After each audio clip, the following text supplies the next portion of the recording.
Crónicas de mi ciudad, un recorrido en la añoranza de la Ciudad de México, con Gerardo Olvera Flores. Te esperamos.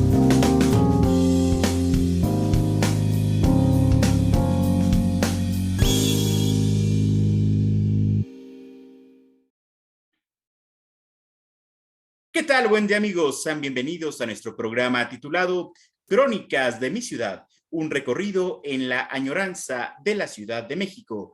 Quien suscribe el de la voz, Gerardo Olvera Flores, cronista urbano, les da la más cordial bienvenida en este jueves de historia de crónica de la ciudad, de las blancas juncias y de los blancos sauces, de la ciudad de los palacios, de aquella ciudad que el cronista dijo que era la chinampa en un lago escondido, por supuesto esta, la muy noble y leal Ciudad de México. El día de hoy, amigos míos, tenemos un programa de alto honor, tenemos el gusto y con esto, con la presentación, damos la bienvenida a nuestro amigo del día de hoy, Pedro Álvaro Carrillo, hijo legatario, nada más y nada menos que del maestro, del ilustre compositor Álvaro Carrillo. Maestro, muchísimas gracias por estar con nosotros. Al contrario, un honor, gracias Gerardo, un honor y gracias a la producción, gracias a Uri Ojana y a toda la producción de ustedes por darme la oportunidad de estar en este contacto con su audiencia. Muchas gracias. Al contrario, el alto honor y el gusto es nuestro. Agradecemos, por supuesto, al fundador y, por supuesto, coordinador de esta estación de radio, Uri Ojana, que nos facilitó, por supuesto, el estar conversando el día de hoy con el maestro Álvaro Carrillo Jr., hijo legatario, como lo dije, del maestro Álvaro Carrillo. Hemos estado en un serial de programas hablando con la hija de, por supuesto, de Cuco Sánchez, de Chava Flores. Estuvimos hablando también con el hijo de Agustín Lara, con Agustín Lara Lárraga, y el día de hoy estamos con usted conversando en torno a esta Ciudad de México y, por supuesto, a su señor padre. A veces algunos radioescuchas nos dicen, bueno, pero si don Agustín Lara se autoadscribía como un personaje de Veracruz, si don Álvaro Carrillo es de Oaxaca, si varios ejemplos, por supuesto, cómo puede converger esta historia a la Ciudad de México, pero realmente estos caminos conducen siempre a la crónica, a la historia, y por supuesto hay historias que se entretejen en torno a don Álvaro Carrillo en la Ciudad de México, y ya la estaremos comentando estas experiencias, pero vamos a empezar por el principio, mi estimado amigo Álvaro Carrillo Jr., hablando justamente de su señor padre, Álvaro Carrillo Alarcón. ¿Estoy en lo correcto? Sí, mi padre es Álvaro Carrillo Alarcón y él es originario de Cacahuatepec, Oaxaca, un pueblito que está en la zona de la Costa Chica, esa zona que conocida como Costa Chica, que está entre dos estados, entre Acapulco y Huatulco, que es Guerrero y Oaxaca, en toda la costa pacífica. Es la zona de la Costa Chica, que es, aunque está entre dos estados, la verdad es una zona de la misma cultura, son afromexicanos. Así es.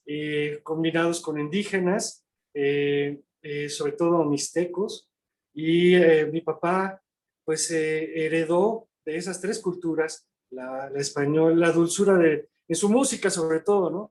Claro. La dulzura del europeo, la espiritualidad del indígena y todo ese blues y ese dolor profundo de la raza negra.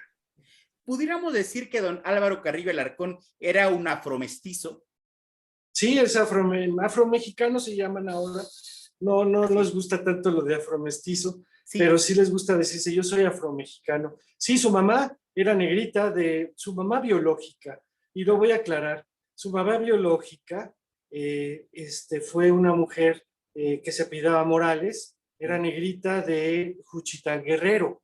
Porque hay Juchitán, Oaxaca, hay que distinguir. Pero todavía existe Juchitán Guerrero, es un pueblo indígena, bueno, digo, afromestizo, afromexicano, claro. Y mi abuela materna era muy oscura de piel. Tenía todos esos rasgos, y el papá de mi padre, mi abuelo, don José María Carrillo, era güerito, de ojos claros, el chaparrito de la zona. Entonces mi papá era mulato, era un mulataje natural de esa zona, Pero como mi abuela materna murió cuando nació su segundo hijo, que era mi tío Celedonio Carrillo, se acostumbraba mucho en aquel entonces que si, por ejemplo, sucedía que mi abuelo, José María Carrillo, se casó por segunda vez con una señora que no podía tener hijos, era Teodora Alarcón, a ella le llevó a sus hijos para que se los criara. Entonces, en agradecimiento a eso, mi papá tomó el apellido Alarcón. Pudiéramos decir entonces que su nombre correcto sería Álvaro Carrillo Morales. Morales, sí, biológicamente, pero gratitud a que lo educó y lo crió con mucho cariño Teodoro Alarcón. Él cambió su nombre a Álvaro Carrillo Alarcón. Qué maravilla, qué gratitud, pues de su abuelo, pero también de su padre, al decir, bueno, sí, quien me crió fue esta persona, pues nos ponemos el apellido, ¿verdad? De sí, esta persona. Y es muy curioso, porque el maestro Andrés Enestrosa, su nombre correcto es Andrés Morales Enestrosa, y también es de Juchitepec, pero de este lado de Oaxaca. De Juchitán, sí, ajá. Y de Oaxaca. Y Morales viene de Juchitepec, pero estado de Guerrero. De Juchitán, Guerrero, exactamente. Pues ahí dejo el tema en la mesa, tal vez hasta algún parentesco, porque en estas zonas, pues vaya, había un parentesco generalizado, entonces, pues ahí dejo el comentario, ¿no? Tal vez es arriesgado, pero posiblemente puede haber ahí un nexo. Sí, claro. Y bueno, vamos a hablar de la relación que decías tú con la Ciudad de México. En aquel entonces, a mi papá los guerrerenses también lo consideran de ahí, de Guerrero, claro, porque resulta que en el pueblito de donde yo también nací, en Cacautepec, en ese pueblito antes, te estoy hablando de 1919, 1920, cuando nació mi papá fue en el 19. Así es que tú podías estudiar la primaria hasta cuarto grado, porque no había maestro de quinto y sexto, entonces tenías que irte al estado de Guerrero, cruzar 20 kilómetros, pasarte al estado de Guerrero para estudiar, terminar tu primaria. Entonces mi papá terminó su primaria y su secundaria, que su secundaria fue en Ayotzinapa, ahora que todo el mundo sabe de ese, claro, pues es un colegio, es una escuela normal. Normal, rural, exactamente. Entonces ahí también él estudió y después de ahí se pasó a Chapingo, que es en el Estado de México, en Texcoco, y después de que terminó él su carrera de ingeniero agrónomo, él vino a la Ciudad de México y es aquí donde él realmente hizo, no solamente desarrolló su carrera como agrónomo, sino también se descubrió como compositor y gracias a que él vino al centro, a la Ciudad de México, conoció el bolero Philip. Lo que pasa es que hay una gran diferencia, bueno, una diferencia notable entre el bolero clásico, por ejemplo, el de Agustín Lara, y el bolero feeling que a mi papá le tocó en los años 50 y 60, que era un bolero más jazz, digámosle, menos, tal vez, ¿cómo te diría yo? Menos refinado en el lenguaje poético, claro. Era más sencillo su lenguaje, más directo, digamos, sí, pero sí, sigue siendo metafórico. Claro. Y tenía muchas armonías muy diferentes a las que totalmente se usaron al principio, ¿no? Sí. Entonces esa fue su relación con la Ciudad de México y que realmente toda su carrera como compositor internacional la hizo aquí en la Ciudad de México. Es que realmente todo convergía. Si todos los caminos en el Imperio Romano conducían a Roma, también en el siglo pasado todos los caminos conducían a la Ciudad de México, por supuesto. Grandes oaxaqueños, pues estuvieron justamente en este nexo con la Ciudad de México, por supuesto, don Benito Pablo Juárez García. Hablamos del maestro Andrés Morales Enestrosa, que vino a decirle a don José Vasconcelos, otro gran oaxaqueño, que dice, pues entonces, si usted no me da una beca, entonces usted es demagógico. ¿Por qué? Porque hay que apoyar al pueblo, yo soy pueblo, y vino, por supuesto, por esta beca, el maestro Enestrosa, oaxaqueño, por supuesto, Toledo, finado últimamente, y entre esa gama de grandes oaxaqueños, por supuesto, tu señor padre, el maestro Álvaro Carrillo, que lo que es la coincidencia, este programa se está transmitiendo un 2 de diciembre de este año 2021, exactamente a 102 años del natalicio de tu señor padre. Exactamente. Él nació un día como hoy, 2 de diciembre de 1919. El nueve es un número que lo siguió mucho, porque él nació en 1919.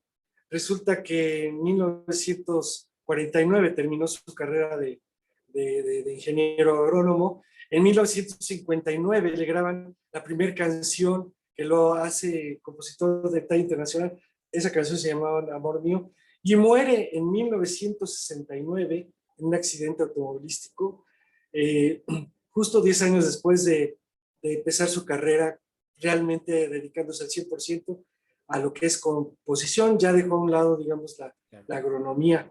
Y entonces el 9 estuvo muy ligado a él, pero el 2 de diciembre también fue muy, muy, muy específico. Él como gran Sagitario era muy creativo y muy rebelde. Entonces, yo también soy Sagitario, entonces sí. Me estás describiendo. Decía que era muy rebelde porque mi papá decía que había que decir las cosas, hay que decirlas bien, pero hay que atreverse. Y por ejemplo, su canción más significativa, que es Sabor a mí, claro, cuando él la empezó a promover con cantantes famosos de la época, en 1964, no se la querían grabar porque decían que se le iban a censurar. Vamos a colocarnos que en los años 60 la radio estaba muy censurada por la Secretaría de Gobernación. Claro. Y muchos cantantes creían que no iban a poder pasar ese tema por lo que decía, porque sabor a mí, ¿no? O sea, tanto tiempo disfrutar, que tú llevas también sabor a mí, que era un poco rebelde, digamos, un poco, no irrespetuoso, pero sí un poco atrevido decir. Un erotismo poético. Sí, y entonces quienes sí se atrevieron a grabarla, bueno, él, además de que él la grabó en su voz en RCA Víctor en ese año, también quienes sí se atrevieron a grabarla fueron los Panchos, con la voz de Eddie Gourmet, de allá en Nueva York. Y como Nueva York, ¿cuál censura de qué? Pues ellos se atrevieron a grabarla, y mi papá también aquí en México. Y cuando vieron los cantantes que no había sido censurada en México ni en Latinoamérica, ya entonces la grabaron muchos más en diferentes ritmos, bolero ranchero, tropical, etcétera, ¿no? Pero sí, él era un poco rebeldón en ese aspecto y decía, hay que atreverse a decir las cosas, hay que hacer las cosas como la gente las siente o las sentimos. Claro, sin ser soeces, sin ser majaderos o de alguna forma ofensivos, pero él lo trataba de hacer poéticamente. Qué maravilla, tú al principio comentabas el hecho de el decir nació en esta soledad, ¿verdad? De este ambiente, por supuesto, oaxaqueño. Fíjate que voy a comentar algo a la audiencia y a ti. También a mí me hila mucho el año 19 y con tu señor padre. ¿Por qué? Porque yo visité por primera vez Oaxaca hace 2 años, en 2019, en el centenario del maestro Álvaro Carrillo, en el mes de diciembre, a finales del mes de diciembre, un día antes de la fiesta de la Virgen de la Soledad. Entonces fue maravilloso el poder estar ahí en Oaxaca, a 100 años del nacimiento en Oaxaca, por supuesto, del señor padre, en la fiesta, en la calenda de la Virgen de la Soledad, cantando a dúo con algunos tríos una canción que dice Seguiré mi viaje, entonces que también es tu señor padre. Entonces me une en algún punto de la vida, por supuesto, esta canción. Nos quedamos atentos en tu narración en que hizo sus estudios primeros en Oaxaca y se traslada al Estado de México, a la Universidad Autónoma de Chapingo, a estudiar para ingeniero agrónomo, pero vivía en la Ciudad de México, ¿verdad? Sí, bueno, no, antes Chapingo, bueno, sí, creo que todavía es en un internado.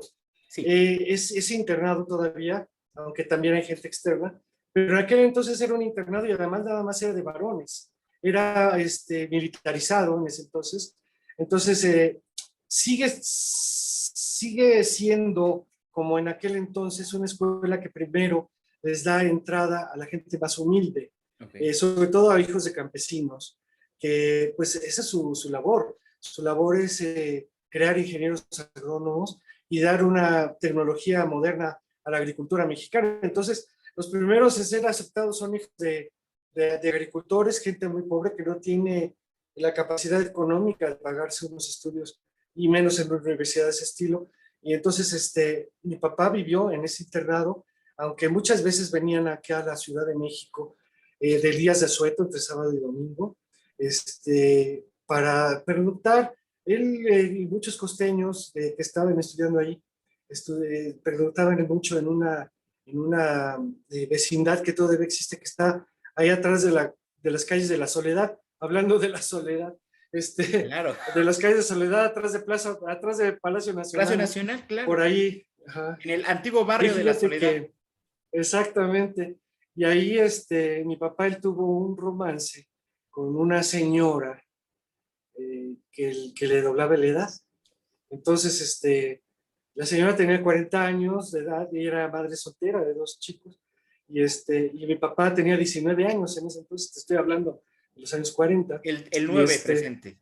Sí, y resulta que hubo tal romance con ella que de ese amor nació una niña con unos hermosos ojos negros, grandotes. Pero nació muy prematura por la edad de la señora. Además, en la época de los años 40, no había mucha planificación en ese aspecto, ni tanta ciencia como ahora. Pero mi papá necesitaba, por la prematura de la niña, necesitaba conseguir 1,500 de aquellos pesos. Imagínate, pues para un chico ahora, de incluso de 19 años, conseguir una cantidad como equivalente como a 25,000 pesos, pues era mucho dinero. Entonces, lo que a él se le ocurrió fue escaparse, bueno, no asistir una semana a la escuela, y que se quedó aquí en la Ciudad de México cantando en restaurantes, en bares, en cantinas y todo por propinas, con tan buena suerte que logró en una semana conseguir 1,500 pesos.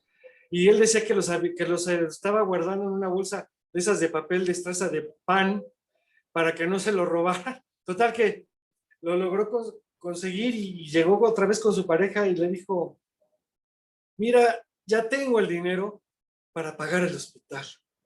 Y ella pues le rompió la felicidad porque le dijo: fíjate que pues la niña ya murió. Híjole, entonces a mi papá pues obviamente se le rompió el corazón muy fuerte. Y le dijo: ¿y qué hicieron con ella? Y dijo: bueno, pues mira, mientras nos prestaron un pedacito de tierra ahí en el Panteón de Dolores, y yo creo que después la exhumamos y nos la vamos a llevar a la Costa Chica. Y dijo el papá, le dijo a su pareja: oye, llévame, quiero despedirme de nuestra hija. Y así lo hizo, la llevaron allá al pedacito de tierra donde estaba descansando el cuerpo, en la que sería mi hermana. Y ahí mismo, frente a su pequeña tumba, él escribió esa canción que dice: perdona mi tardanza, te lo ruego, perdona al andariego que hoy te ofrece el corazón. Ahí nació que triunfan y la nuestra triunfó. Amémonos ahora en la paz que en otro tiempo nos faltó. Y cuando yo me muera, ni luz, ni llanto, ni luto, ni nada más, junto a mi cruz, tan solo quiero paz. El andariego, por supuesto. Ahí nació el andariego, en ese entonces. Y así como muchas de estas anécdotas surgieron en Cacahuatepec. Primero quiero decirte que antes de Cacahuatepec, de Chapingo, en Cacahuatepec y en la zona de la Costa Chica, mi papá ya era medio famoso porque él había compuesto varios chilenas, claro. Como le decimos, son chilena. Bueno, él compuso varias chilenas, lugareñas, entre ellas la de Bonito Pinotepa, que todavía hasta la fecha es la que representa a la Costa Chica dentro de nuestra Guelaguetza. Sí, qué maravilla. Y es una canción que también ha logrado traspasar las fronteras y vaya, la hemos escuchado. Hasta hay cantantes alemanes, una alemana, por ejemplo, que la puse a encontrar en YouTube, y la canta en español, pero en las calles. Ella es cantante callejera, que por cierto, en Europa los cantantes callejeros son importantes. Sí. Ahí no son como aquí, que nadie los pela. Allá hasta tienen todo un gremio y, bueno, ella la canta en español y porque vino una vez a Huatulco y la escuchó y le gustó. Bueno, mi papá empezó escribiendo chilenas, escribiendo ese tipo de son, porque es el que se toca y se canta allá desde como muy lugareño, muy local. Y es así como él descubrió que él componía, porque mi abuelo muchas veces la castigaba. Mi abuelo, como buen agricultor, tenía muchos hijos, para que lo ayudaran a sembrar la tierra, ¿no? Claro. Esa era la costumbre. Y no hay que criticar eso, porque en realidad existió y así se llevaba, ¿no? Y entonces los agricultores solían tener varios hijos para que los ayudaran a la labor de la tierra. Y mi papá nació con una natural inclinación hacia la literatura, o sea, le gustaba leer. Él, sobre todo la mitología griega, él le fascinaba leer todo lo que era mitología griega, desde la Ilíada y desde todo ese tipo de cosas hasta la verdadera mitología. Y bueno, mi abuelo muchas veces lo cachó que en vez de que estuviera trabajando en la tierra, como lo estaban haciendo sus hermanos, lo cachaba abajo de un árbol devorándose los libros, ¿no? Y entonces mi abuelo decía, tus hermanos están trabajando, tú no, pues tú no tienes domingo, ¿no? A ti no te damos. Y entonces para que él consiguiera dinero para comprarse una guitarra o comprarse cuerdas o hacer algo, lo que hizo fue juntarse con dos primos que tenía mayores, que hizo un trío, y entonces cantaban chilenas, pero él como coplero. Fíjate que no sé si has visto los copleros que te van a tu mesa y te componen una canción según como te ven, Claro. vestido, acompañado, lo que sea. Ese gorrito de lentes y ahí empieza. Sí, ahí empiezan, te hacen una copla, ¿no? Claro. Y él de ahí descubrió que él tenía la habilidad de componer, porque le salían las coplas naturalmente y muy picarescas, muy chistosas. Entonces ahí él descubrió su habilidad para crear versos y melodía de la nada y hacerlo bien, hacerlo de una forma natural. Es ahí donde él empezó con sus coplas y sus chilenas, que ahora ya son famosas ahí en la costa. Es interesantísimo cómo el evento más importante para el estado de Oaxaca y considero para México, aunque se me ofendan otros estados, como lo es la Guelaguetza, pues está representando a su zona. Sabemos, ¿verdad?, que Oaxaca se divide en zonas, valles centrales y demás regiones, pues necesariamente debe de estar la canción de Pinotepa que dice, me gustan tus mujeres, por eso, aunque no sepas, yo seguiré cantando Viva la Costa con Pinotepa, por supuesto, de tu papá, y que al final, pues está ya en una representación mundial de México y por supuesto de Oaxaca, y como tú bien dices, no fue necesario un estudio de grabación, grandes armamentos para hacer esta música, sino que es parte de la música propia de la Costa Chica, como la Costa Chica de grandes músicos, entre ellos me viene a la mente el maestro Indalecio Ramírez, por ejemplo, tu padre, que grandes compositores de añoranzas, de amores fortuitos, pero también perdidos. Sí, claro. Y también pues al principio era muy regional, las canciones eran muy regionales, las chilenas hablaban de alguna región o de algún pueblo, pero mi papá también rompió con eso, con su rebeldía, y también habló de romanticismo, no nada más. Hay una canción que se llama El Amuleto, que es una chilena, que dice, sal a bailar con ese, te lo permito, y si te mira mucho, dile que pise con cuidadito. Ay, la, porque yo creo que estando tan aguado, no sirve el niño ni para el recreo. Entonces, él hizo mucho lo que también José Alfredo Jiménez hizo. Si tú recordarás, antes de José Alfredo Jiménez, la verdad, la música ranchera, la música de mariachi, era regionalista. Hablaba de ferias, de regiones, de caballos. De las cancioneras, ¿no? Ajá, de alguna especie también muy campirano, ¿no? Sí. Hablaba de la vida campirana, esa es la verdad, la música ranchera, así nació. Y llega José Alfredo Jiménez y hace lo mismo que mi papá, cambia todo y convierte a la música ranchera en un motivo de música romántica. Y entonces se empieza a decir, amaneció otra vez entre tus brazos. O sea, ya cambió la temática. Ellos fueron revolucionarios en ese aspecto y se atrevieron a hacerlo. Pues a costa de que fueran muy criticados al principio, porque pues no hablaban de eso. La gente que amaba los corridos y la música ranchera a lo mejor les pareció muy, muy raro que don José Alfredo hablara de un mundo raro. Entonces, ¿no?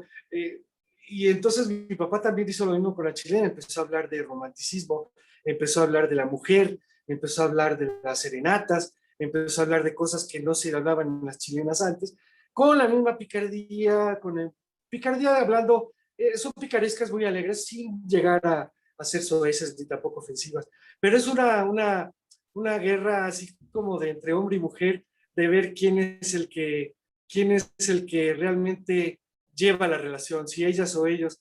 Y hay que acordarnos que en Oaxaca existe también, no sé, desde hace muchos ancestrales años, una especie de matriarcado. También las mujeres ahí tienen mucho que llevar, no solamente la familia, sino la economía. Pero bueno, hay un momento en que el costeño también se rebelaba ante eso, decía, no, no, entonces había una forma picaresca de decirlo. Pero fíjate la revolución que hicieron muchos autores de los años, sobre todo de la Segunda Guerra Mundial, que fue cuando fue el brillo de la música mexicana en el mundo, porque los gringos empezaron más bien a gastar todos sus esfuerzos y economía en la guerra, y entonces ya no había tanto cine y tanta producción musical como la que tenían antes de esto, y fue cuando México fue el trampolín donde todos los latinoamericanos y sobre todo los mexicanos fueron muy pródigos en su música y en su cine y en su literatura, y entonces había muchísimos buenos compositores. En la época de mi papá, fíjate que la competencia era sana y dura, pero leal y muy blanca, porque hubo grandes compositores. Te digo, tú mencionaste solo algunos. Estaba Agustín Lara, estaba José Jiménez, estaban grandes autores, ¿no? Claudio Estrada. Claudio Estrada, Chucho Monge, no Mario sé, Molina Montes. muchísimos, ¿no? Y de todas partes de la República, o sea, Sí. no había uno que fuera realmente, un estado que fuera realmente representativo. Todos los estados tenían algo que aportar, y aún así, fíjate que aunque había muchos compositores, ninguno se estorbaba porque cada quien tenía su estilo. O sea, nada tenía que ver la música de José Alfredo Jiménez con la de Cuco Sánchez. Cada quien tenía su estilo, cada quien tenía su forma de ver la vida y de ver el amor y de ver las cosas, y no se estorbaban, al contrario, complementaban un mercado que era exigente en ese entonces de temas, de historias, de historias originales, de hablar de cosas verdaderamente que te estremecieran el alma, y por eso es que los grandes compositores de la época de oro de la música mexicana siguen hasta hoy brillando, después de tantísimos, estos años, más de 60 años, de 70 años Sí. de producción, y siguen ellos, aunque ya muchos de ellos no viven desde hace mucho tiempo, siguen brillando, y creo que ustedes, los jóvenes, siguen apreciando las historias de esas canciones, ¿no? Necesariamente no puede haber una fiesta, una bohemia sin don Álvaro Carrillo, sin don José Alfredo Jiménez, por supuesto. Y es que es interesantísimo. Tocas puntos medulares para la crónica del día de hoy, mi estimado Álvaro Carrillo Jr. Creo que veníamos justamente de este mundo campirano, de esta canción de Ventura Romero, de qué bonito es el sol de mañana al regreso de la capital, por ejemplo. Veníamos de aquella canción de Lucha Reyes, de Caminito de Contreras en la Ciudad de México. A la inversa, veníamos de música ya un poco urbanizada, pero de un léxico muy fino del maestro Agustín Lara, de tu párvula boca que siendo tan niña me enseñó a besar, de este sonido y ese silencio franciscano, ¿no? De estos conventos que ya estaban extintos completamente en el siglo pasado, y viene justamente esto, ¿no? Por ejemplo, centrándonos, hablamos de don Indalecio Ramírez, esa canción que le hizo famosa Vicente Fernández de Indalecio, de cuando el rezo termine te sales y te esperan en la puerta de la sacristía, y si la noche, o sea, una visión completamente del pueblo, de aquella novecita del pueblo que va a rezar con la tía, con la prima seguramente, y que al final del rosario, pues te sales y nos vemos. Algo muy zonal, lo mismo que otros cantantes, ¿no? Pero creo que le tocó la primicia a tu padre, el maestro Álvaro Carrillo, a José Alfredo Jiménez, de traspasar esas coplas del pueblo, esas coplas campiranas a la ciudad, y más a la ciudad a la emisión de todo el mundo. También veníamos, por ejemplo, de la trova yucateca, de aquella canción de Palmerín, que fue hecha por encargo de Felipe Carrillo Puerto, de Peregrina. Peregrina. Que dejaste tus lunares, los abetos y la nieve virginal, o sea, que veniste a refugiarte a mis palmares, peregrina de los labios purpurinos, o sea, palabras que ya no estaban completamente en el léxico de un siglo XX, donde ya el fútbol, el box, los toros, el hipódromo, el cine mexicano, la radio, estaba en el boom realmente en este famoso milagro mexicano que nos marca la historia y la sociología que existió en el siglo pasado. Entonces realmente, pues fue un punto medular la obra de tu padre, un joven de 19 años, nos quedamos en ese tema, venido a la Ciudad de México, que en esa... qué bonito, ¿no? En esa poesía que nos regala esta ciudad, en aquel antiguo barrio de la Soledad atrás de Palacio Nacional, en esa calle donde nació Chava Flores, por ejemplo, también, pues se encuentra, ¿verdad?, esta persona que procrean de ese tórrido romance de una niña, y esta canción del andariego, y realmente de ahí se va el hablar justamente de estos compositores que si bien es cierto, vienen de la mal llamada provincia de Oaxaca, de Guanajuato, de otros lares, llegan y aquí se recrea completamente otro panorama y empieza la creación de una música y de una música que gusta al gusto de una ciudad urbana, como era la ciudad del siglo pasado. Sí, y además, también acuérdate que muchos de esos compositores sí tenían escuelas, sí tenían conocimientos.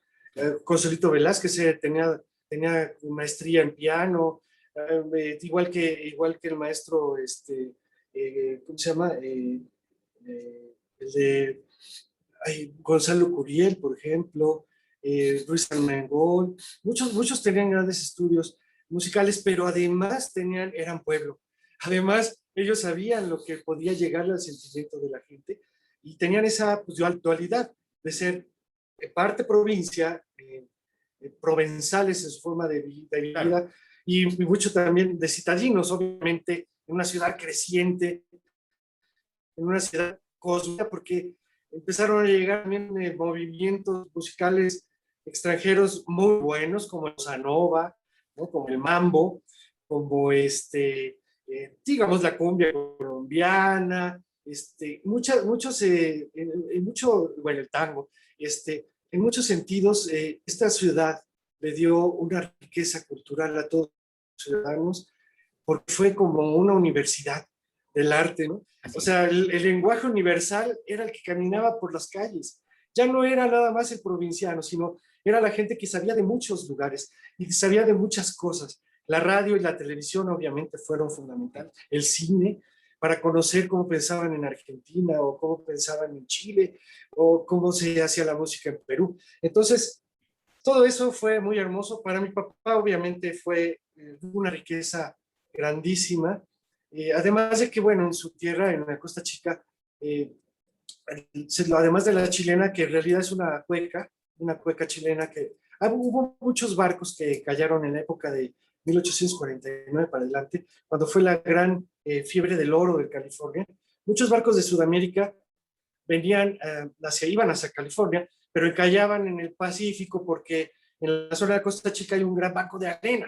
Entonces ahí encallaban barcos colombianos, chilenos, argentinos y de muchas partes, peruanos. Y por eso, por ejemplo, en esa zona de la Costa Chica, mi papá absorbió todo ese tipo de música. El andariego, por ejemplo, es un vals peruano. Luz de Luna es un pasillo que todos conocemos como pasillo ecuatoriano, pero en realidad es un pasillo colombiano. Pasó lo que en Yucatán. Yucatán también tenía muchos influencias musicales de otras partes de Centro y Sudamérica. Entonces, mi papá ya traía mucho de esa riqueza musical. Llega a la Ciudad de México, se llena con otros tipos y géneros musicales, y eso le da muchas probabilidades de creatividad. Se le abre el panorama, sí, de la creatividad en otros aspectos. Entonces, yo creo que no solo para mi papá, sino para casi todos los compositores de esa época. El estar viviendo en la Ciudad de México fue lo más hermoso que les pudo haber pasado en ese entonces y seguirá siendo porque sigue siendo la Ciudad de México el trampolín y donde el escaparate y los escenarios más importantes del país, donde realmente la cultura, nuestra cultura, que son muchas culturas en una, siguen siendo ricas. Bueno, te puedo contar alguna otra anécdota si quieres de alguna. Ah, tú me decías de una canción. Mira, Sí. ya estando mi papá aquí en México, cuando le grabaron su primer canción, que fue internacional, que fue Amor Mío, se la grabó primero en un trío que empezaba a ser muy famoso en ese entonces, que se llamaba Los Duendes. En ese trío estaba Pepe Jara, Antonio Pérez Mesa, que era hermano de Luis Pérez Mesa, también gran cantante, y Gilberto Saucillo. Ese trío fue gran amigo de mi papá y le decían lo que le decían a mi papá, le decían en la XW y casi todos los artistas, maestro, su música es muy bonita, pero es muy fina, eso no es comercial, eso no se vende, haga música más comercial. Pero mi papá nunca se achicó ni se sintió mal por eso. Al contrario, siguió haciéndola como a él le parecía que estaba bien hecha. Bueno, le graba el duende, el Amor Mío, los duendes, y luego viene Lucho Gatica de Chile, ya con una gran fama de todo Sudamérica. Se la graba y gracias a eso se va a Europa y a Estados Unidos y a todos lados esa canción. Bueno, mi papá empezó a tener de la noche a la mañana una fama de ser un compositor mundialmente desconocido a un compositor de talla internacional y empezó a trabajar en lo que en aquel entonces se llamaban los cabarets, que ahora pues esa palabra cabaret está muy, digamos que devaluada, pero los cabarets entonces eran lugares de mucha categoría, de mucho nivel, ¿no? La gente iba a los cabarets bien vestidos, bien arreglados, porque era toda una fiesta y además los cabarets había un gran elenco de grandes artistas que estaban pegando en la XW de ese entonces y se podía ver no solo un artista, sino todo un elenco. Y mi papá perteneció a un elenco de ese entonces de un cabaret que se llamaba el 123. Se llamaba así porque era el 123 de la calle de Liverpool, o Zona Rosa, ¿no? Y ahí trabajaba mi papá cuando de repente salía y cantaba 5 canciones y se empezó a dar cuenta que una chica muy distinguida de las Lomas, una güerita de ojos azules, muy, muy distinguida acá, se sentaba generalmente en las primeras mesas y ella casi cantaba junto con él sus canciones, se las sabía todas. O sea que ella era fan de mi papá. Claro. No las cantaba en voz fuerte, sino se veía que movía la boca con sus canciones. Y bueno, en una de esas, en un intermedio, mi papá se da cuenta que esta chica lo va a buscar a los camerinos y le dice, oiga, maestro, fíjese que yo soy una gran fanática de usted y me gustaría que el próximo fin de semana, que va a ser mi cumpleaños, usted fuera el invitado de honor de mi fiesta, si usted gusta. Y mi papá ya se había fijado en ella y pues la chica no estaba nada mal. Claro. Estaba de muy buen ver. Dijo, pues llegó puntualmente a la cita, ¿no? Llegó, pero con puntualidad inglesa. Y mi papá contaba que era una mansión en las Lomas, gigantesca, porque, dice, pasando las rejas de la entrada, todavía tienes que un camino, y llegabas con una glorieta para llegar a la casa, ¿no? A la caserona. Bueno, pues ahí lo recibió esta chica, lo pasó a una gran sala donde ya había mucha gente platicando, muchas gentes ahí distinguidas. Lo sentó, le sacó su guitarra del estuche y cantó con él unas 3 o 4 canciones ahí para las gentes que estaban ahí reunidas. Y en ese momento de repente ella se da la media vuelta y se va. Y mi papá pues, creyó que iba a regresar. No, ella se fue ahí a una terraza a ligar con sus galanes, ¿no? Que tenía bastos, muchos galanes. Entonces ya no regresó. Entonces dejó a mi papá ahí cantando solo y pues la gente pues, como no lo conocían, pues empezaron a platicar y como que no hacerle mucho caso de repente y él se sintió pues utilizado. Ahora sí que como muchos nos hemos sentido utilizados los músicos cuando te dicen, te invito a mi fiesta pero te traes tu guitarra, ¿no? Así se sintió. Entonces, pues sin hacer muchas olas, la verdad, Claro. Él fue acallando su guitarra y sin que nadie se da cuenta la guardó en su estuche y se salió de esa fiesta, se fue. Triste, tal vez un poco molestos por haber sido utilizado, y tomó un taxi, un libre, en las calles de Las Palmas, ahí en la avenida de Las Palmas, y en una servilleta que él se había sacado de la fiesta, una servilleta que por cierto todavía conservamos, que tiene una manzanita de Bundet, atrás escribió parte del guión de esta canción y la letra que dice: ya, todo lo llenas tú, yo no soy nada en ti, y te voy a dejar, al fin tú eres feliz, ni lo vas a notar. Soy dolor que nunca te ha dolido, soy amor que a fuerza se ha metido, soy una simple comparsa y por eso me voy. No, entonces ahí escribió Seguiré mi viaje. Sí, y todavía conservamos esa servilleta. Pero ahí no termina la historia. Fíjate que muchos años después ya, yo tuve un accidente en donde perdí una pierna acá en Cuernavaca. Yo viví 20 años en Cuernavaca, en Morelos, y por trabajo perdí una pierna en un accidente, pero en lo que yo me recuperaba y me adaptaba a mi prótesis, como ahora lo traigo, un amigo que tiene un bar, que es pizzería y es un bar italiano, es un restaurante, me daba chance de cantar los sábados y, bueno, sacar un dinerito porque no estaba siendo productivo estando en ese estado. Entonces, yo conté esta historia que te acabo de contar, la contaba como muchas historias de las canciones de mi papá, que yo canté esa noche, y en una de esas noches un mesero, terminando yo mi show, me dijo, oiga, dicen esas damas que están ahí en esa mesa, que le invitan una copa. Eran 3 damas ochenteras, de 80 años. De edad, claro. De edad, sí. Muy distinguidas, muy guapas las señoras, pues les dije, claro que sí, como no, las damas que están ahí. Fui y eran 3 damas y una de ellas era rubia, bueno, canosa, rubia, pintada, de ojos azules, muy guapas las 3. Y ella me dijo, Álvaro, lo que acabas de contar fue cierto, dice, se refiere a mí. Yo soy Ana, la que vivió en esa casa y que realmente me la escribió a mí. Yo me junto todavía con mis amigas, con estas 2 amigas que ves aquí. Dice, yo me junto todos los jueves a jugar cartas, jugamos canasta, etc. Dice, pero ahí no terminó la historia, mijo, porque tú dices al final de tu historia que, pues, que dices en broma que, pues, en realidad, pues, tu papá estaba muy molesto, bueno, ofendido, y que, pues, en realidad hasta un poco desilusionado porque nunca,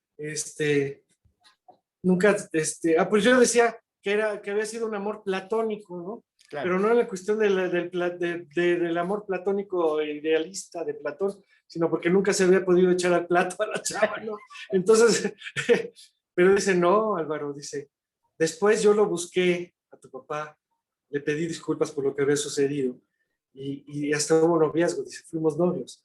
Dice, y no, me lo eché al plato una vez, me lo eché al plato muchas veces, y yo, señora, no me diga, una dama de 80 y tantos años que te diga eso y de tu papá, es como que me dio pena, ¿no? Pero dice, no, es que esa es la verdad, fuimos novios, sí hubo relación. Dice, yo después lo fui a buscar. Dice, eso te falta en la historia. Entonces yo le llegué a conocer allí en Cuernavaca en más o menos en 1997, 98, perdón, 2006, 2008, entre el 2006 y el 2008, que estuve yo ya todavía, la logré conocer a esa señora, no sé si viva todavía, pero ella me certificó que esa historia fue cierta. De nombre Ana.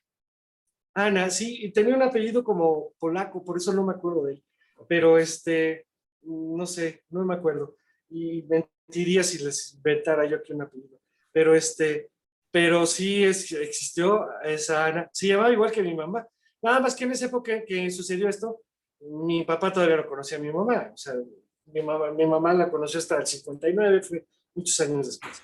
Qué maravilla, entonces es esa historia después de esta fiesta en la cual pues lo invitan solamente como para amenizar, como también varias, le recuerdo una anécdota así al maestro Armando Manzanero y demás, bueno, estos cantantes que pues era para amenizar, pero hasta ahí, ¿no? Pero qué maravilla que en este caso, pues sí, logró concluir, ¿verdad? La misión a la que se encomendó el maestro Álvaro Carrillo, pero también nos dejó estos versos, ¿no? En esta servilleta, como tú bien dices, de me haces menos. Y este es mi coraje, y si no te gusta lo que traje, a Dios, que de algún modo seguiré mi viaje. Qué maravilla, pero qué bueno, ¿no? Creo que nos dejó esta belleza de canción, seguiré mi viaje, por supuesto, pero bueno, el poeta, el maestro, sí concluyó el cometido, entonces me llena de más orgullo. Sí cometió, sí logró el romance, que a fin de cuentas pues era lo que no le había padecido. Sí, por supuesto. Y es que hablábamos justamente de esta melancolía, de esta añoranza de la costa chica, del oaxaqueño, de esta soledad absorta que en algún punto tiene, ¿no? Y que hay varias canciones, ¿no? Bueno, por ejemplo, este poema musicalizado del maestro Andrés Inestrosa, de niña, cuando yo muera no llores sobre mi tumba, cántame sones alegres, cántame la sandunga, la martiniana, por supuesto, y muchos otros ejemplos, ¿no? Bueno, pues la canción Mixteca, por supuesto, del maestro López Alavés. López Alavés. Entonces, pues imagínate. Qué lejos estoy del pueblo donde he nacido. Esa canción, no sé si alguna vez has estado fuera de México y la has escuchado o la has cantado, te salen las lágrimas. Qué lejos estoy del pueblo donde he nacido. Híjole, con eso ya.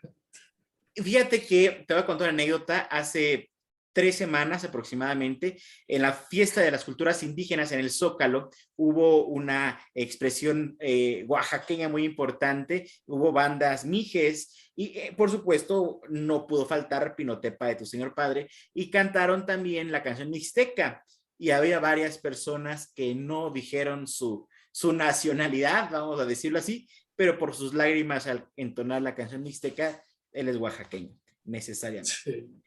Entonces, es esta tristeza, esta melancolía, ¿verdad?, que tiene esta gente de Oaxaca. Y por supuesto, seguiré mi viaje entre una de ellas, pero el andariego, pero también hay una canción que me fascina, por supuesto, que es como un lunar, como se lleva un lunar, ¿no? O sea, fantástica es esta canción. Esa canción también tiene esa anécdota. Mi papá, ya siendo novio de mi mamá, pues era un novio que era de una semana sí y 2 semanas no, con mi mamá, porque pues él daba en giras. En aquel entonces ellos, los artistas se daban a conocer, además de la radio, se daban a conocer por las caravanas artísticas que había, se iban de pueblo en pueblo y bajaba todo un elenco de artistas. Ahí se hicieron el Piporro, María Victoria, muchísimos artistas, incluso artistas de otros países como Libertad Lamarque. Muchos fueron en esas caravanas que llegaban a pueblitos donde la radio no era tan fácil de llegar. Entonces, se iban y mi papá, pues lógicamente te digo, era un novio de mi mamá, que lo veía una semana sí y 2 semanas no. Entonces, mi mamá, pues acostumbrada a otro tipo de noviazgos, ¿no?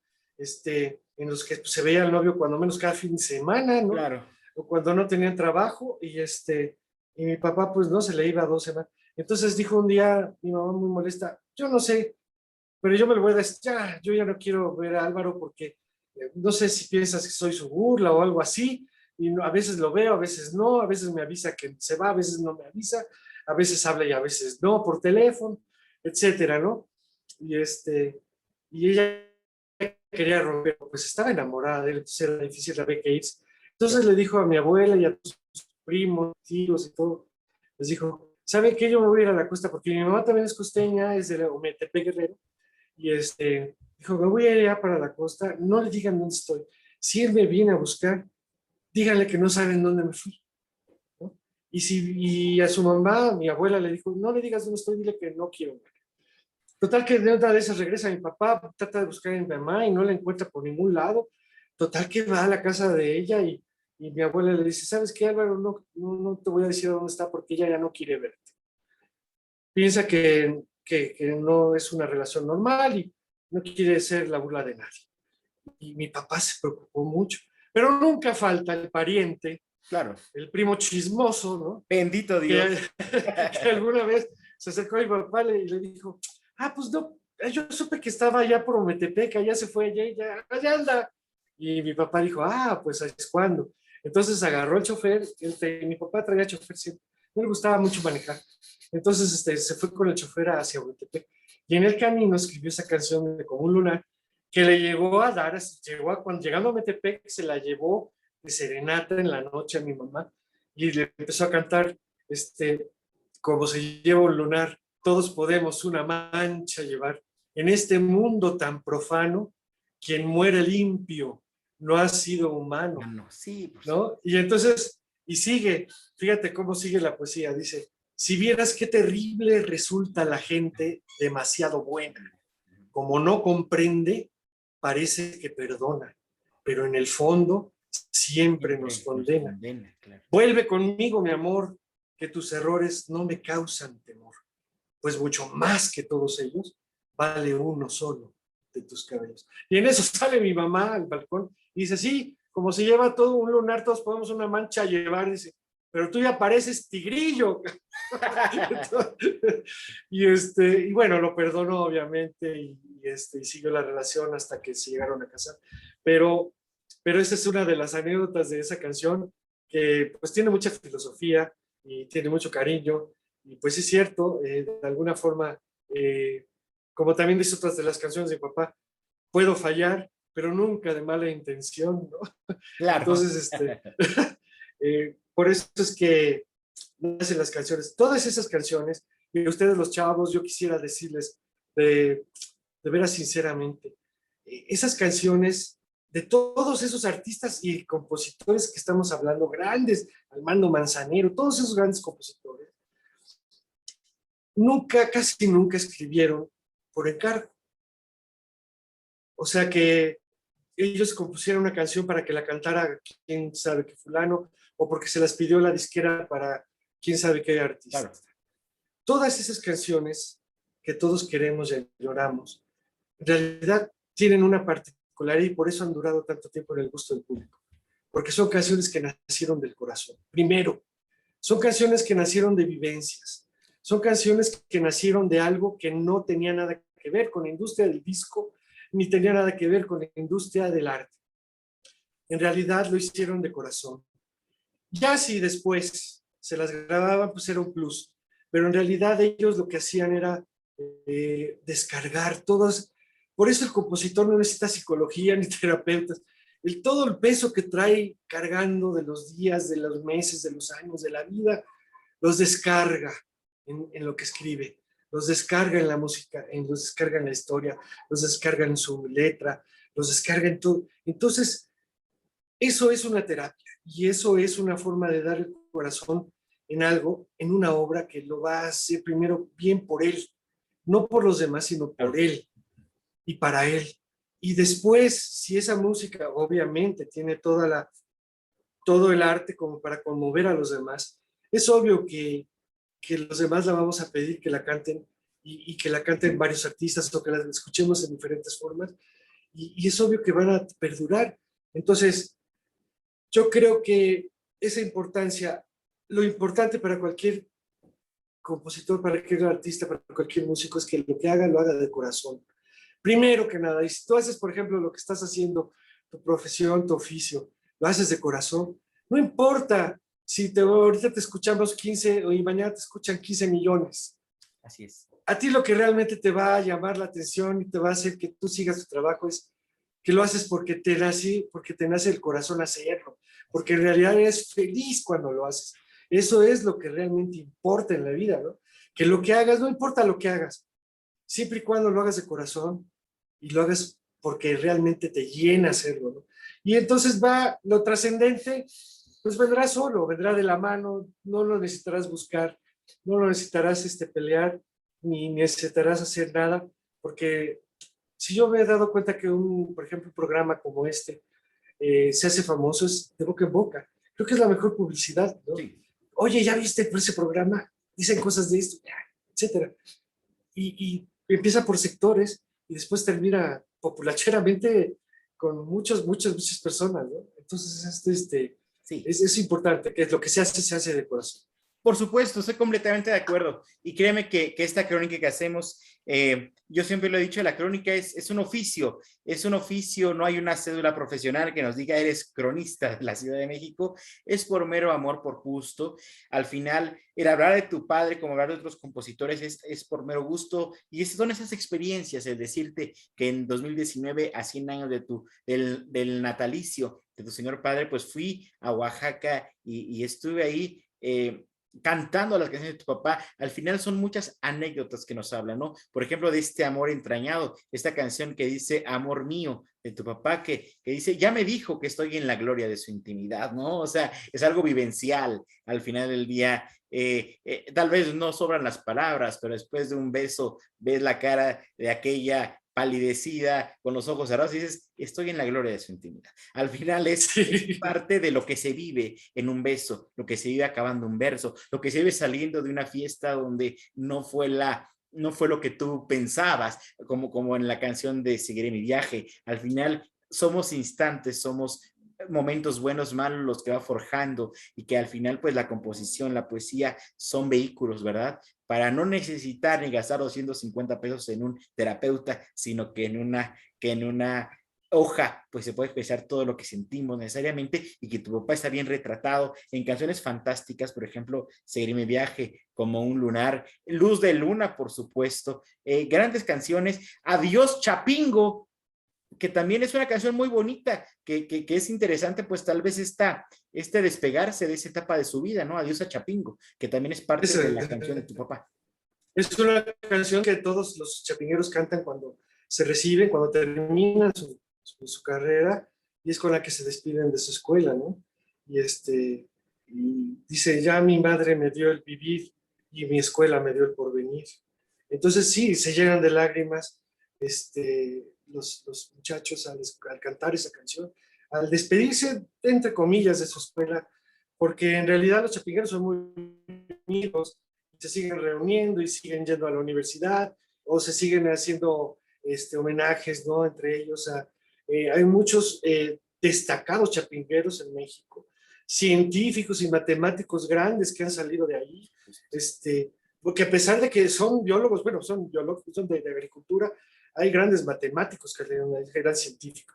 Entonces, se siguen uniendo, siguen en contacto. Ahí nació también una canción de mi papá por una especie ya se había recibido, mi papá ya estaba aquí en la Ciudad de México, trabajando para se llamaba la Comisión del Maíz, que era para la Secretaría de Agricultura y de ese entonces, tenía una comisión que se llamaba la Comisión del Maíz, y mi papá, que era especialista en riego, pues trabajaba ahí como burócrata, pero como un técnico, ¿no? Tu papá sí ejerció su profesión. Sí, un tiempo al principio, antes de que llegara el éxito como compositor. Entonces, él seguía en contacto por cartas, pues ahorita eso no había ni internet, ni mucho menos Facebook, emails, ni nada, ¿no? Entonces, se comunicaban por carta y él mandaba cartas a sus amigos en boches. Entonces llevó un día un bonchecito de cartas para diferentes partes de la República, porque los ingenieros agrónomos están repartidos por toda la República. Claro. Y entonces dice que llegó a la oficina de correos y llegó con su bonche de cartas, ¿no? Y para esto traía él en mente hacer una canción hacia un amigo porque acababa de tronar con su novia, porque él sospechaba que lo estaba engañando ella con otro tipo, ¿no? Con otro galán. Y entonces traía él como que la idea de hacer una canción de desamor en ese momento. Pero bueno, llega con su boche de cartas allá al mostrador de correos de ahí del centro de México, del edificio de correos, y se pone el mostrador y ya lo atiende una dependienta y le dice, mire señora, quiero mandar este montocito de cartas a Tampico, a Sonora, y cuando de repente volteé a ver la cara de la señora y estaba con el ceño fruncido, con los brazos cruzados, viéndolo irónicamente, ¿no? Pero enfadada. Y él se voltea y le dice, ¿qué? ¿No? Señorita, aunque le cueste a usted mucho más trabajo. Y entonces mi papá pues dice que por dentro se rió, pero no se rió por fuera. Claro. Por dentro se rió y pensó, sabrá Dios, ¿no? Y entonces esa frase que se le ocurrió ahí, más lo que ya traía de contexto de querer hacer una canción sobre el tema de su amigo, salió pensando en sabrá Dios, uno no sabe nunca nada, como no adivino, seguiré pensando que me quiere solamente a mí. Y de ahí salió esa canción. Maravilla. De mandar cartas a sus amigos, ¿no? Y de la historia de su amigo lo tronó la novia porque sospechaba que ella también andaba con otro. Que andaba de gira artística. ¡Qué maravilla! Por supuesto, esas historias que se entretejen, esas historias detrás de cada canción, como te comentaba, de que no hay una bohemia en la cual no hay una canción de tu padre. Es un dato interesante el decir que sí ejerció la profesión de ingeniero agrónomo por un tiempo. ¿Y cuál es el punto medular en el cual tu señor padre alcanza un éxito y ya deja a un lado la profesión de ingeniero agrónomo y se dedica a la composición? La canción de Amor Mío, que te platicaba que fue la primera canción que le grabaron, digamos, ya profesionalmente, y que realmente tuvo un éxito inusitado, y que ese mismo año se cantó en Estados Unidos. La cantó Doris Day, que en ese entonces era una rubia que tenía varios programas de televisión y era cantante y era actriz. La cantó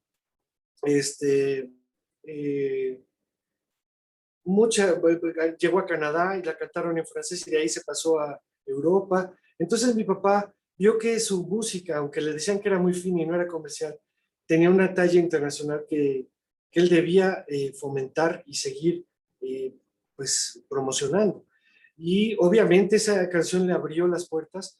Él dejó su trabajo como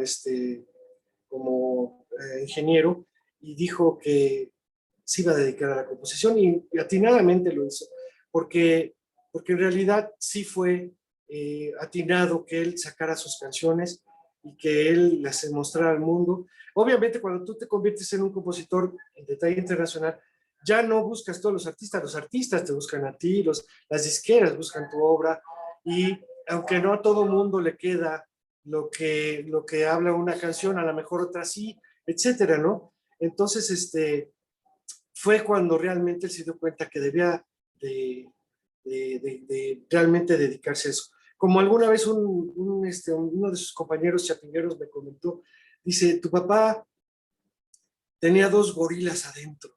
Uno que era un gran ingeniero, que quería regresar a su tierra, a modernizar todo el sistema de cultivo de la Costa Chica.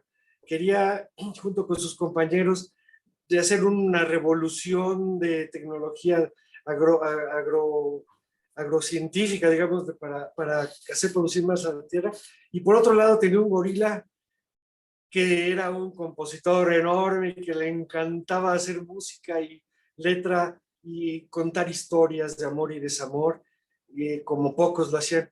Dice, y parece ser que el gorila que era compositor le ganó en algún momento al gorila ingeniero y se quedó ahí el gorila ingeniero sin hacer nada, pero el otro gorila fue grande, ¿no? Entonces, por fortuna tenía ese pleito adentro, regresar a su tierra, regresar a modernizar, porque él había estudiado agronomía por eso, porque decía que todavía estaban sembrando en su tierra de la forma más arcaica, ¿no? Y ancestral, y decía, pues es que esta tierra es bendita, se puede revolucionar y hacerla productiva, claro. y dejar que hacer que por fin Oaxaca, Chiapas y Guerrero, que estaban en ese entonces tan lejos de la ciudad, tan lejos del centro de la República, hablando desde el punto de vista incluso gubernamental, estaban aislados, lograran tener un cobijo desde la federación para que pudieran hacer todo eso.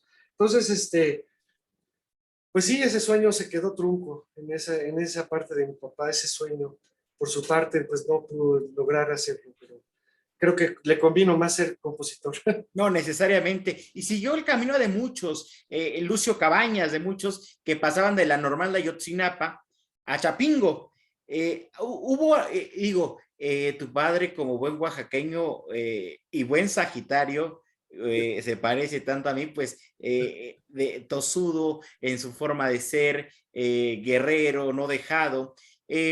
¿Tuvo alguna intervención política o contacto con estos guerrilleros, esta revuelta, pues tanto de Ayotzinapa como de Chapingo? Fíjate que, bueno, sí, aunque Genaro Vázquez y Lucio Cabañas fueron muy posteriores a él en Sí. la escuela de Ayotzinapa, fueron mucho, como 10 años o más posteriores a él, no, como 8 años, sí, porque todavía mi papá logró vivir una vivencia con ellos. Mira, cuando mi papá estuvo como alumno en Ayotzinapa, eh, cerraron la escuela, porque se comentó hasta en un libro que se llamaba Ayotzinapa o La Gran Calumnia, así todavía creo que por ahí está ese libro. No me acuerdo ahorita del ingeniero que lo escribió. Fue porque en épocas de mi papá, él era un cardenista. El presidente Cárdenas fue el que creó todas esas normales rurales para que los futuros profesores de esas zonas tan apartadas del centro de la ciudad, políticamente hablando, se forjaran como profesores ahí en su tierra y se quedaran como profesores conocidos dentro de su localidad. Entonces mi papá estudió ahí y de repente se hizo también líder estudiantil. No en otra cosa, sino con un socialismo muy cardenista, un socialismo del estilo Lázaro Cárdenas, ¿no? Del Río.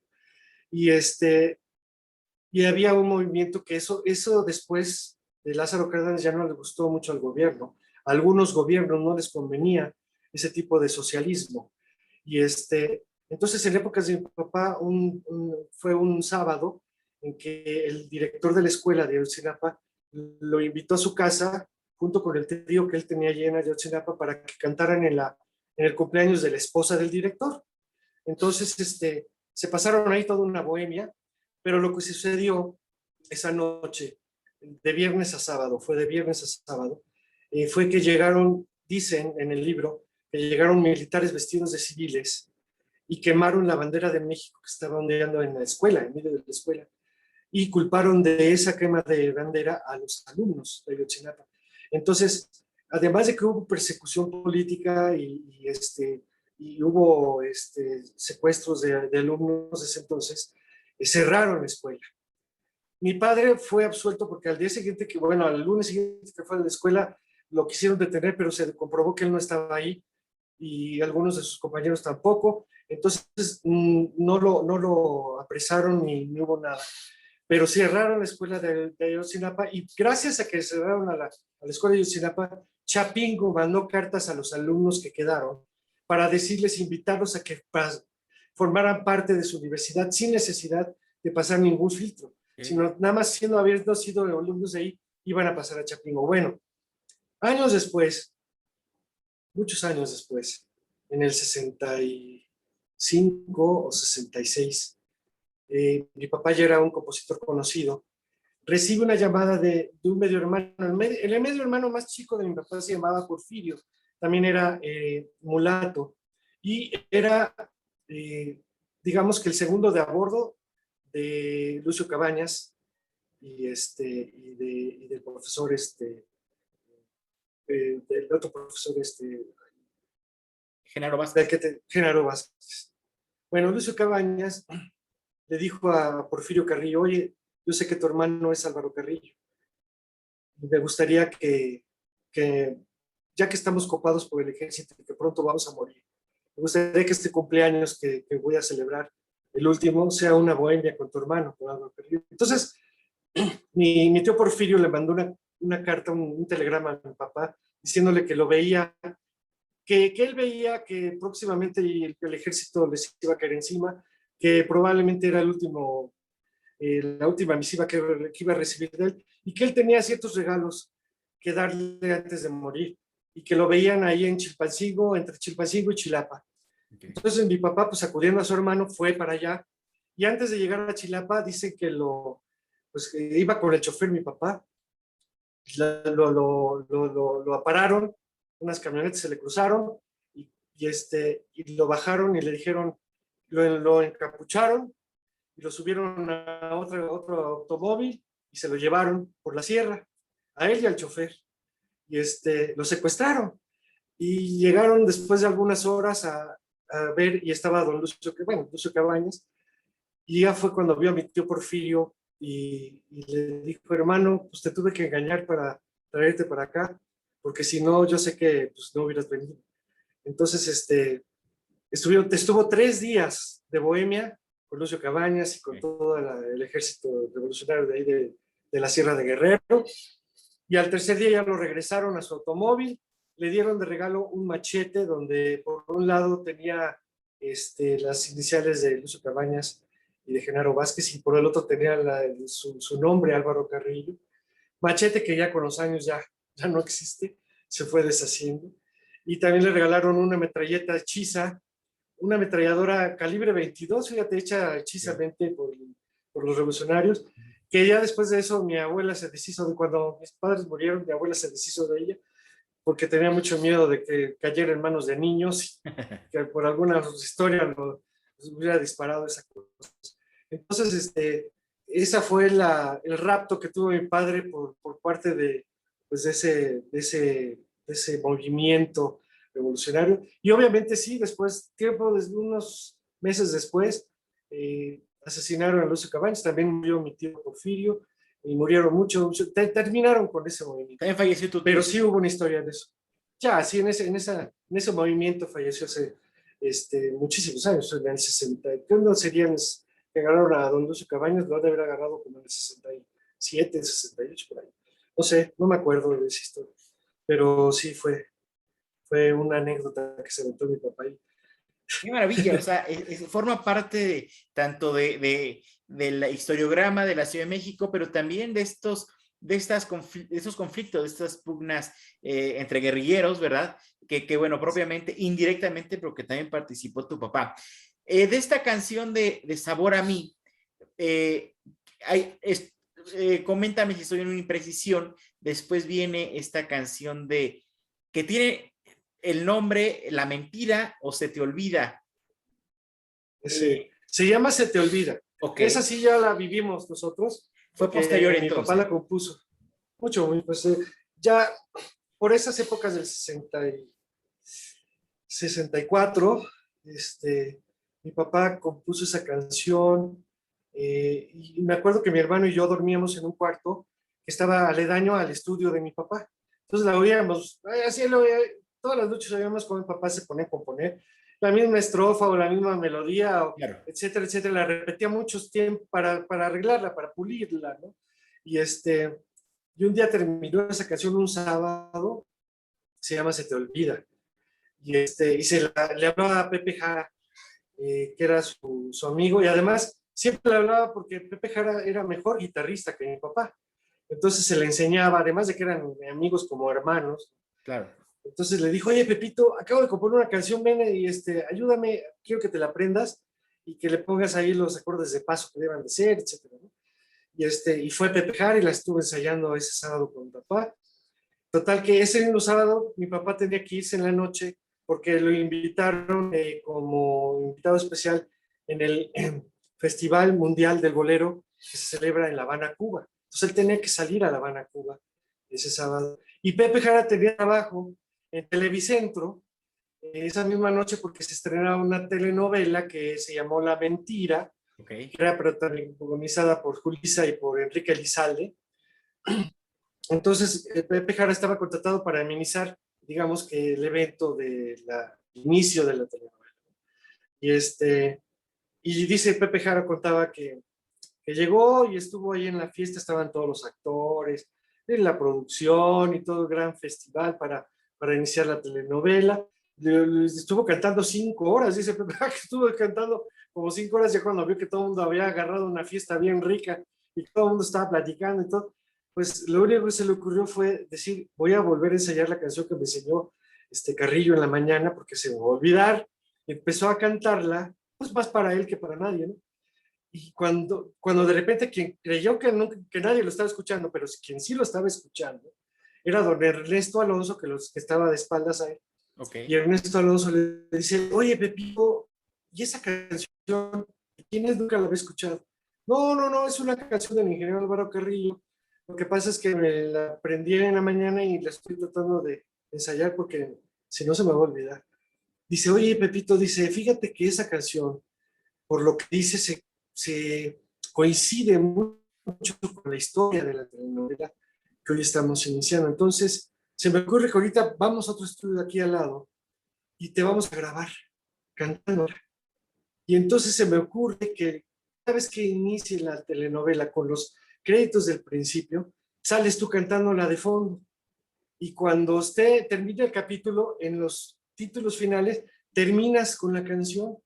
Y esa fue la primera canción tema de una telenovela. Entonces la gente la conoce como La Mentira. Así es. Pero en realidad, bueno, yo le digo la canción, esa es la canción de las 3 mentiras. Yo así le digo porque la primera mentira es que así no se llama Se te olvida. Se te olvida. Okay. La segunda mentira es que pues, la letra no habla nada de mentir. Habla de, pues, sí, un poco de desamor y un poco de de desilusión, pero no habla de mentiras ni de nada de eso. Claro. ¿No?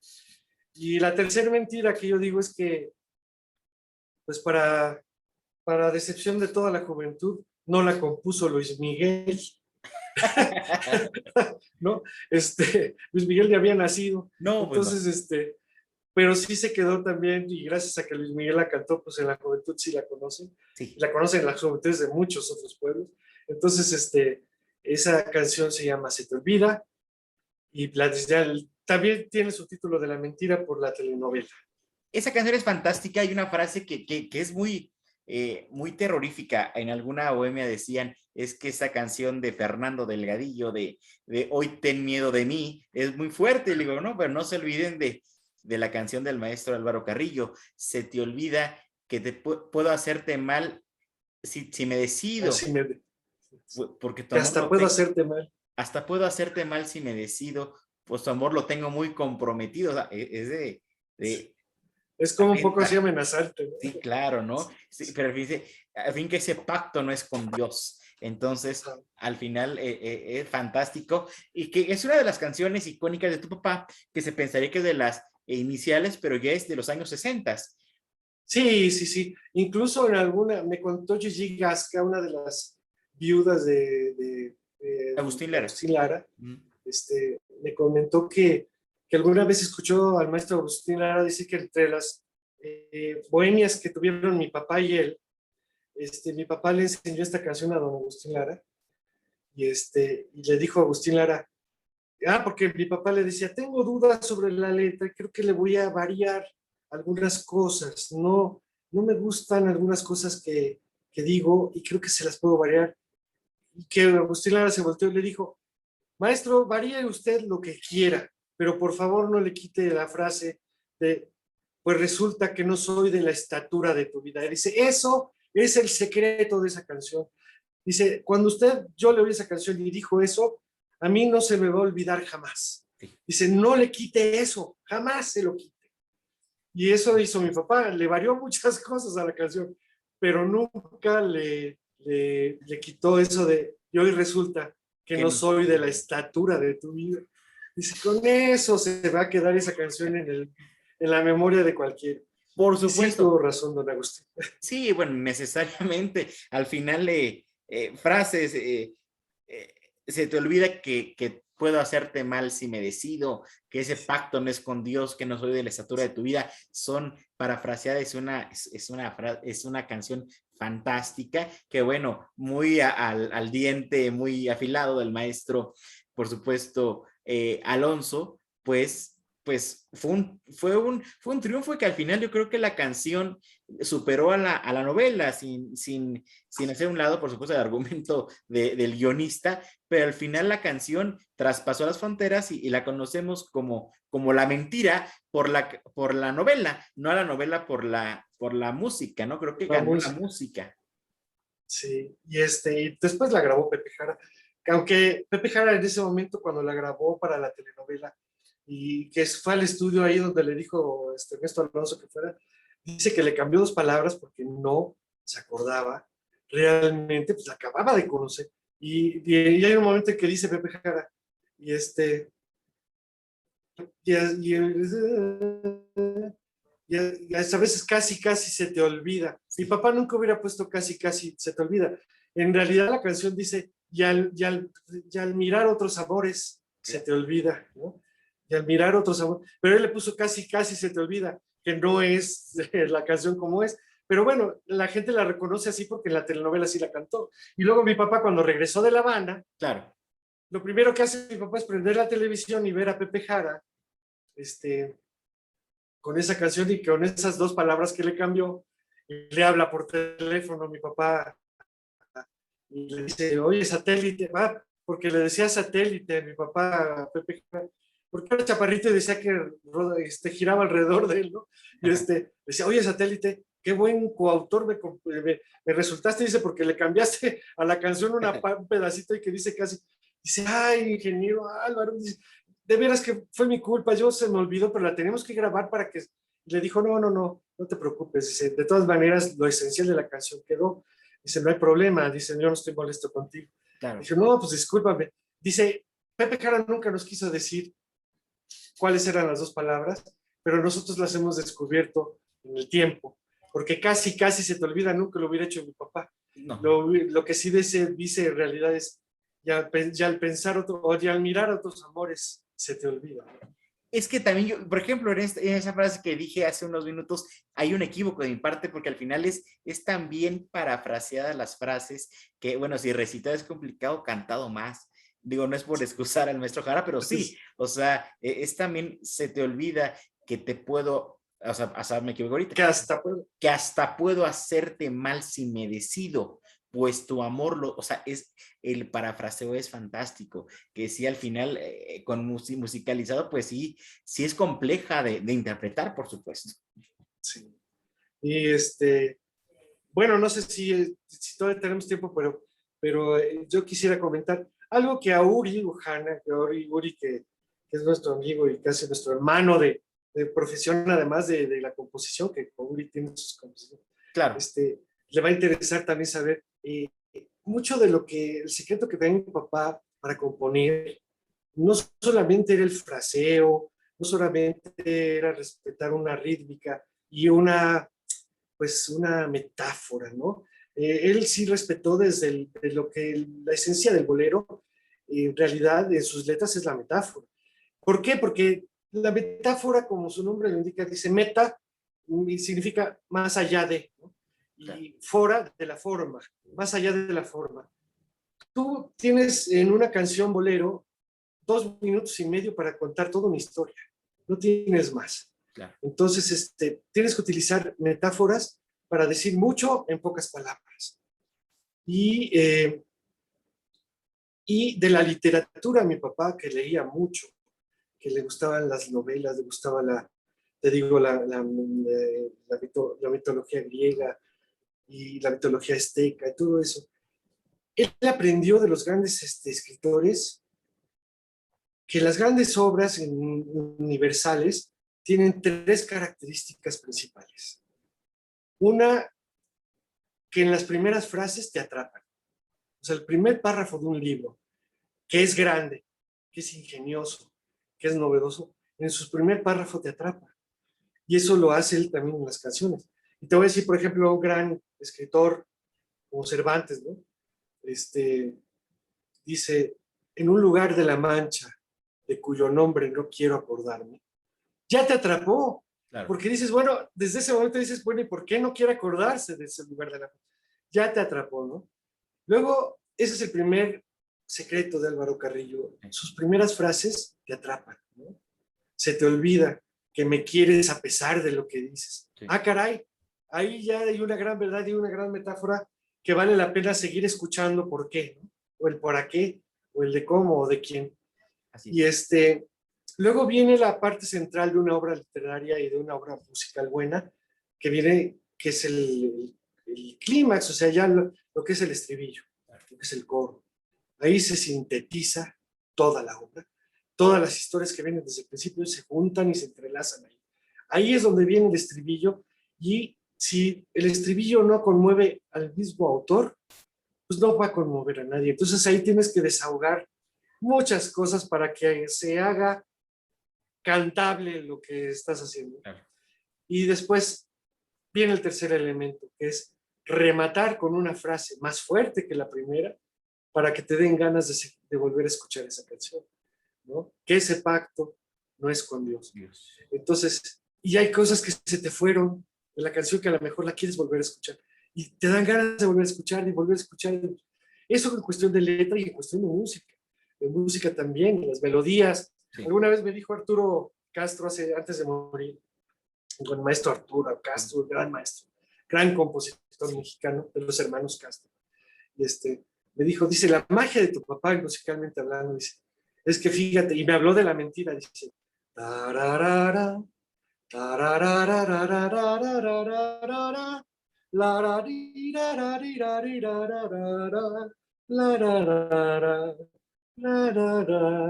dice, caray, parece que estudió en Viena tu papá, dice, para hacer esas melodías, sí. no cualquiera se las avienta.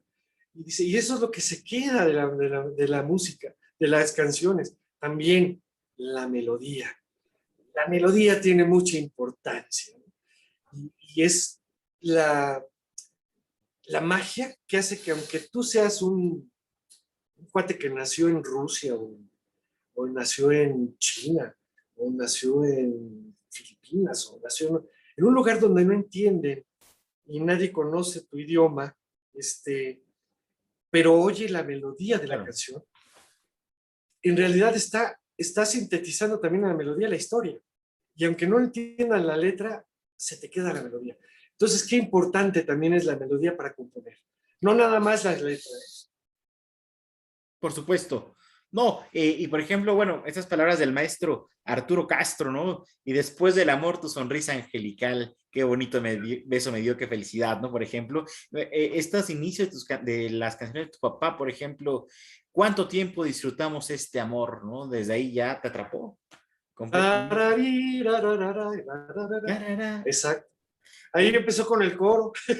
Sí, sí, sí. Te atrapa completamente la frase o yo que fui del amor ave de paso, yo que fui mariposa de mil flores. Ahí quedó. Hoy siento la nostalgia de tus brazos, de aquellos tus ojazos, de aquellos tus amores.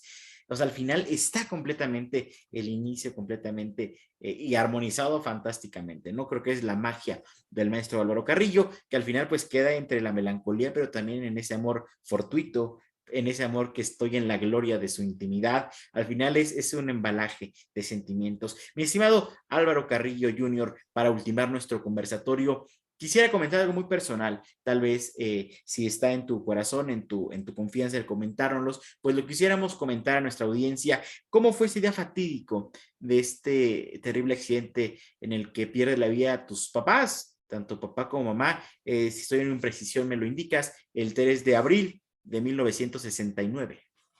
Exacto. Otra vez el 9.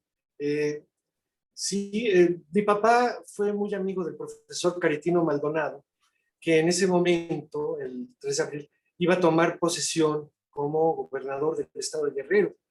Y como eran grandes amigos, por cierto, de Ayotzinapa, eran grandes amigos, pues a mí el profesor Maldonado invitó a mi papá como uno de sus invitados personales especiales para ese día. Y fuimos. En ese entonces fue el chofer íbamos el chofer, mi papá fue al frente, mi madre, mi hermano Mario Alberto y yo atrás con mi madre. Mis hermanas no fueron, mi hermana Marisa en ese entonces iba a cumplir 2 años y mi hermana Georgina, la más chica, tenía 9 meses de haber nacido. Entonces eran bebés y no iban a aguantar un viaje tan grande. Que entonces ir a Chilpancingo pues era largo, ¿no? Y fuimos a la toma de posesión. Y de regreso, ya casi llegando a la Ciudad de México, por el kilómetro 26.5, antes de llegar a la Ciudad de México, una señora que iba en una camioneta Guayín Rambler, trabajaba en Petróleos Mexicanos, acababa de tener un triunfo en su trabajo, le subieron el sueldo y se compró esa camioneta y no sabía manejar muy bien, pero aún así se iba a llevar a toda su familia hacia Cuernavaca. Y en un momento dado ella creyó que un camión, un autobús, se le cerraba dio el volantazo y bueno, tú a lo mejor no recuerdas eso, pero antes en esa autopista de la ciudad, que era Cuernavaca, México, Cuernavaca, lo único que separaba de un lado al otro eran unas plantitas, que había un pequeño camellón con plantitas. Pues se saltó el camellón y en ese momento íbamos pasando nosotros y de frente nos dio, nosotros veníamos de bajada, ella de subida, de frente nos dio un tal encontronazo que los dos carros quedaron en la orilla de la carretera, tambaleándose para irse a un desfiladero. Y es ahí donde mi padre pues, estrelló la cabeza contra el vidrio del medallón del carro, un Ford Falcon que teníamos. Y en ese entonces no existían los medallones de esos que ahora que se hacen como pedacitos y como una alfombra, sino que eran cristales normales, vidrios. Entonces ahí él, pues las yugulares se le rompieron y yo quedé prensado por el asiento del chofer. El chofer era un hombre muy alto, muy robusto, que a la hora del choque tampoco existían en aquel entonces lo que ahora sí existe, para que si te pegas de frente con un carro, la dirección se rompe y ya no se te viene la dirección encima. Pero entonces a la hora de hacerse para atrás el motor, se viene la dirección y lo mata a él y lo deja encima de mí, de mi hermano que venía dormido. Mi hermano, por suerte, con el freno se fue hasta el suelo y no quedó aplastado, y mi madre quedó prensada entre los asientos. Entonces fue una historia muy, muy dura para mi hermano y para mí, porque pues, vimos cómo murieron mis padres en ese accidente terrible. Mi padre todavía llegó a la Ciudad de México, pero se desangró en el camino. Mi madre llegó en coma y hasta el día siguiente murió. El chofer murió instantáneamente en el accidente. Se llamaba Rafael Hernández. Se iba a casar apenas, tenía 27 años el hombre. Entonces fue fatídico. Mi padre no quería que nos detuviéramos en el camino, aunque yo le insistí que quería comer en las quesadillas de ahí de Tres Marías, pero es que él venía hacia un homenaje que le iban a hacer, y Carlos Lico, el gran cantante yucateco, junto con el trío Los Pau, iban a estrenar una canción, la última canción que en ese momento había escrito mi papá, que se llamaba La Señal. Y entonces en ese mismo homenaje le iban a estrenar, ya la habían grabado y todo. Entonces por eso la urgencia de mi papá de que llegáramos directo a la Ciudad de México. Eso fue el final pues de algo que hablando físicamente, ¿no? Y de mi madre, nosotros quedamos huérfanos. Yo de 7 años, que era el mayor, mi hermano de 5, mi hermana Marisa de 2 y la más chiquita de 9 meses. Y luego nos crió la única abuela que teníamos viva en ese entonces, que era mi abuela materna, Eloina Guzmán Añorbe. Ella nos crió, ella fue la que nos crió con todo y que ella tenía cáncer, sufría cáncer. Ella nos crió, todavía nos duró 10 años. Y bueno, así terminó la fatídica vida de mi papá, que empezaba apenas a darse a conocer muchos canciones internacionalmente. Frank Sinatra, poco antes le había cantado La Mentira, bueno, Se Te Olvida. El título de Yellow Days, si quieren buscarla, está en YouTube, con Frank Sinatra y la orquesta de Duke Ellington. Se llama Yellow Days, y después la cantaron muchísimos otros cantantes. También a él le tocó más o menos conocer que, bueno, Sabor a mí, todas esas canciones triunfaron. Muchas otras canciones que conocemos de mi papá, como Diariamente, cosas que ya había compuesto, pero que obviamente no había sacado, fueron conocidas por Pepe Jara, porque Pepe Jara, aunque él se conservó como su amigo, ¿no? Entonces, siempre fueron tan amigos que hasta la fecha los restos de las cenizas de Pepe Jara descansan al pie de la tumba de mis papás allá en el patio jardín. Fue una gran amistad, y Pepe Jara nunca fue infiel a su cometido de dar a conocer las canciones que Álvaro Carrillo dejó. Es impresionante la forma en la que lo narras. Estaba tu papá a poco menos de cumplir 50 años. Sí, murió de 49, un poco antes. Fue en abril. Todavía faltaba un poco. Sí, para diciembre faltaba todo. Faltaban meses, muy pequeños los deja realmente, Tu mamá también muy joven fallece también, seguramente. Sí. Mi Y, mamá sí tendría 37 años, más o menos. 37 años. y al final, pues, fallece un compositor que estaba llegando a su clímax, pero que bueno, al final dejó canciones que necesariamente son parte fundamental, ¿no? Creo que las suposiciones, si don Álvaro Carrillo nos hubiera durado más, pues no valen al final. La obra fue tan vasta como le llegó el final de su vida. Al final, José Alfredo Jiménez también murió muy joven. Al final, grandes compositores han muerto jóvenes de 50 años aproximadamente y nos han dado un legado. ¿Tu hermano también está en el mundo de la música o solamente tú, mi estimado Álvaro No, Carrillo? no, mi hermano también es compositor, es cantautor y también junto conmigo seguimos la tarea, ¿no? De seguir promoviendo la música de mi papá a pesar de 60 y, bueno, ya 52 años de que murió, sigue vigente y nosotros lo tratamos de seguir promocionando como cantantes. Claro, como compositores, cada uno de nosotros es diferente a mi papá, eh, cosa que nos estorbó mucho en nuestra carrera porque, bueno, cada quien de nosotros, mi hermano es licenciado en comercio internacional, algo así, y yo estudié ingeniería mecatrónica, entonces, pero yo me he dedicado más que nada a ser ingeniero de audio, ingeniero de grabación. Eh, Muchas veces llegábamos a las disqueras y decíamos, yo tengo canciones también, etcétera.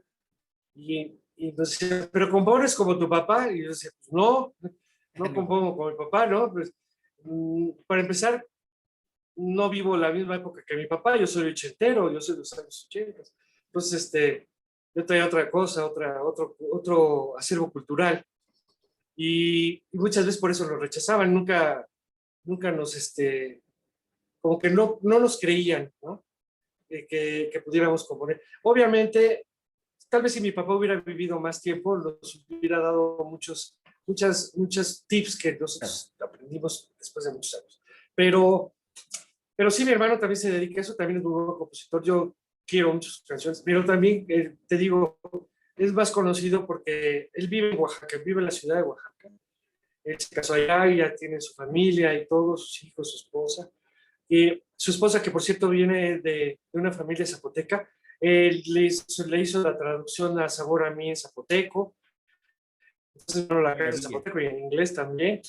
Y Sabor a mí también es un fenómeno, porque hemos visto que Sabor a mí la han traducido no solo a otros idiomas extranjeros, sino también a lenguas originarias de México. Está en náhuatl, está en maya, está en zapoteco, está en mije, está en el musgo, en varios en lenguas originarias mexicanas, y eso le ha dado también mucha cabida en muchas partes de nuestra cultura mexicana, ¿no? Sabor a mí es una canción que la cantan en muchas formas, en muchas lenguas. Y es que don Álvaro Carrillo es cultura, es arte, es Oaxaca, es México. Al final necesariamente debe estar en todas nuestras lenguas posibles porque ahí radica la esencia de este afromexicano, este hombre de amores, de claros y oscuros como lo es tu padre, y te agradezco infinitamente pues que nos hayas regalado tu tiempo y nos hayas regalado pues estas experiencias interesantísimas. Muchas gracias. Al contrario, un gran saludo a todos ustedes, un gran honor que me hayan hecho todo este honor de poder platicar con ustedes, Gerardo, y a Uri también muchas gracias por habernos invitado a esto. A todos los que producen ustedes, muchas gracias a tu programa y a todos sus escuchas de todo corazón, gracias.